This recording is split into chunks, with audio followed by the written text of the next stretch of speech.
I would like to demonstrate a new feature in Cimatron version 9 called Close Open Gaps.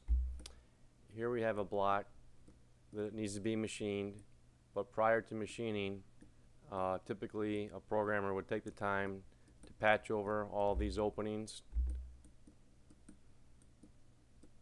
so the cutter can run along, and especially ones like this. I also don't like my cutter paths running into the little rib areas. It slows the cutter down for no reason and gives a much better path if the tool runs right along that edge without trying to fall into crevices.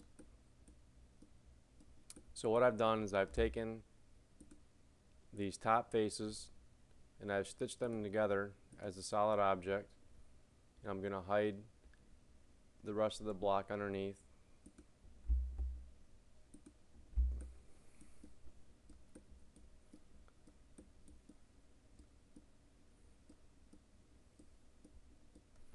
Then I'm going to go to a top view and choose faces, close open gaps, and box select these. It's building a composite curve over all the openings, and it closes them just like that. You can see it actually filled in these somewhat involved areas, and even did a great job over here where I had really small faces.